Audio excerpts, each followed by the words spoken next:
તો પીએમ મોદીની અપીલની અસર હવે મંત્રીઓમાં દેખાવા લાગી છે। મુખ્યમંત્રીના કાફલામાં માત્ર 2 જ કાર જોવા મળી। નાયબ મુખ્યમંત્રી હર્ષ સંઘવીની પુલિંગ કારમાં આવ્યા હતા, જ્યારે મંત્રી કૌશિક વેકરિયા અને ડેપ્યુટી સીએમ સાથે જ કાર પુલિંગ કર્યું હતું।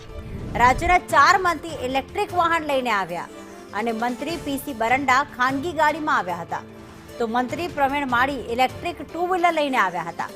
આજે દરેક લોકોના ઘરમાં 2 વાહન છે તેવું પ્રવીણ માળીનું કહેવું છે।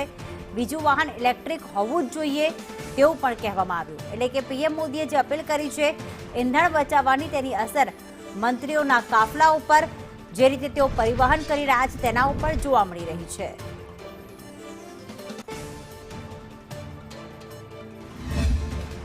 પ્રધાનમંત્રીની અપીલ છે, 7 મુદ્દાની તેમની અપીલ છે અને તેમાં પણ ખાસ કરીને ઈંધણ બચાવવા માટેની તેમની અપીલ છે। પેટ્રોલ અને ડીઝલની ઓછી માત્રામાં ઉપયોગ થાય તે બાબતનો તેમણે ઉલ્લેખ કર્યો છે। ત્યારે આપ જોઈ શકો છો તે પ્રકારે સમગ્ર ગુજરાત રાજ્યના તમામ મંત્રીઓ છે તેઓ તો પોતે આ અપીલનો અપીલ પર અનુસરી રહ્યા છે, પરંતુ મુખ્યમંત્રી પણ આ અપીલને અનુસરી રહ્યા હોય તેવા પ્રકારના દ્રશ્યો આપ જોઈ શકો છો। મુખ્યમંત્રીના કાફલામાં માત્ર 2 ગાડીઓ જ જોવા મળી છે। આજે ગાંધીનગર ખાતે કેબિનેટ બેઠકનું આયોજન કરવામાં આવ્યું છે અને આ બેઠકની અંદર મુખ્યમંત્રી જ્યારે પહોંચ્યા છે ત્યારે તેમના કાફલામાં એક પાયલોટ કાર છે અને એ સિવાયની અન્ય 2 કાર, એમ મળીને કુલ 3 જ કાર જોવા મળી છે।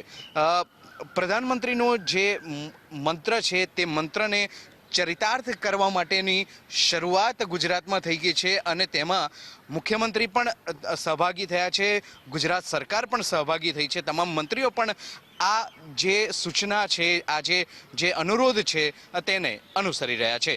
સહયોગી જયવીરસિંહ રાઠોડ સાથે હું નિર્મલ દવે, સંદેશ ન્યૂઝ, ગાંધીનગર।